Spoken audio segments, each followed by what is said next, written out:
छत्रपति शिवाजी महाराज की चरणों में मस्तक रख के माफी मांगता हूं। ये क्या सवाल नहीं है, पीएम ने माफी मांग ली, लेकिन ये मूर्ति टूटी तो टूटी कैसे? पीडब्ल्यूडी को 2 करोड़ 40 लाख रुपए दिए, लेकिन 3 हेलीपैड बनाने में 2 करोड़ 3 लाख रुपए खर्च हुए। 1 करोड़ 55 लाख इवेंट करवाने में खर्च हुए, यानी 3 करोड़ 58 लाख सिर्फ इवेंट के लिए खर्च हुए। प्रतिमा बनी 2 करोड़ 40 लाख रुपए में। एक ऐसे शिल्पकार को आपने जिम्मेदारी दी जिसने 4 या 6 फीट से ऊपर प्रतिमा बनाई नहीं। तिलक जी, ये जिम्मेदारी वहाँ की सरकार ने नहीं दी ना, ये तो नेवी अपनी देख रेख में बनवा रही थी। पैसा मतलब आप लोगों का कोई लेना देना, फिर माफी क्यों मांगी आपने?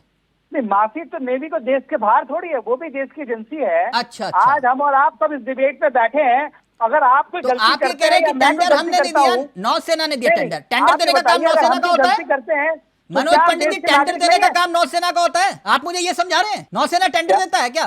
नहीं, अब काम टेंडर किसने दिया और देखरेख किसकी हुई, ये तो चीजें हैं ना सर। 6 फीट की मूर्ति, एक मिनट जांच का विषय है ना, जांच का विषय मैं वही कह रहा हूँ ना, सवाल तो कई है मनोज पंडित जी, सवाल कई है, वही तो कह रहा हूँ कि 6 फीट की मंजूरी, 35 फीट की प्रतिमा बन गई, तो ऐसा क्यों बना ना? तो बननी थी सर, रुकिए ना, एक मिनट रुकिए ना, बननी थी चिकनी मिट्टी से और बन गई मेटल से।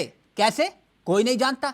बनाने वाला आपटे जो है वो बनाता है 3 से 4 फीट की मूर्ति, और आप उनसे बनवा देते हैं 35 फीट की मूर्ति, और कहते हैं राज्य सरकार का कोई लेना देना नहीं। प्रतिमा का निर्माण तो भारतीय नौसेना करवा रही थी, देख रेख में उसकी हो रही थी। मेरा मानना ये है, तो भारतीय नौसेना के ऊपर जिम्मेदारी डाल रहे हैं आप सारी। नहीं, ये जांच का विषय है। इस मुद्दे को राजनीतिक में ना घसीटा जाए, क्योंकि ये लोगों की आस्था का विषय है सर। मैं तभी कह रहा हूं मनोज पंडित जी, 9 महीने में मूर्ति टूटने का जिक्र होता है, प्रतिमा का अनावरण होता है 4 दिसंबर 2023 को, और प्रतिमा गिर जाती है 26 अगस्त 2024 को 35 फीट की, और कितने दिन खड़ी रही? महज 266 दिन। 266 दिन, यही आपका मॉडल? बिल्कुल आपकी बात, मैं बिल्कुल सहमत हूं आपकी बात से।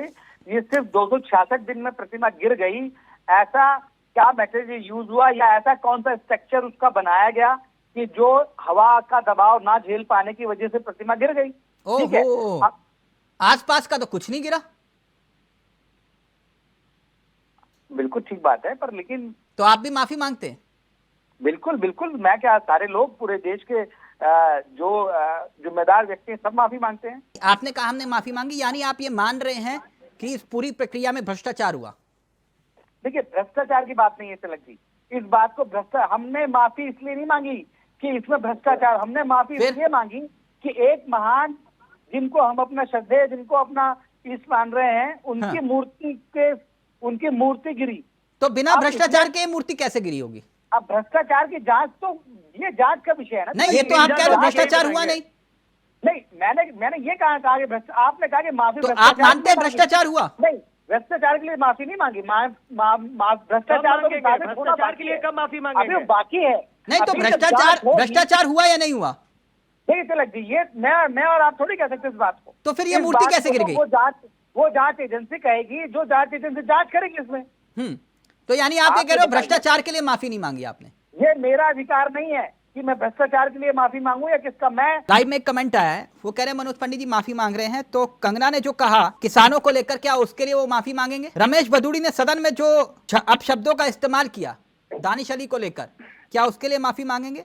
ब्रिजभूषण ने जो किया उसको लेकर माफी मांगेंगे? और क्या विनेश फोगाट से भी वो माफी मांगेंगे? तिलक जी, आप देखिए, ब्रजभूषण जी ने जो किया उसकी वो कहाँ पे कोर्ट केस कहाँ पर है, आप मुझे बताइए। टिकट घर में ही दे दिया ना आपने, वो कह रहे होंगे। तो कंगना ने कहा किसानों को लेकर, क्या उसके लिए वो कह रहे हैं माफी मांगेंगे आप?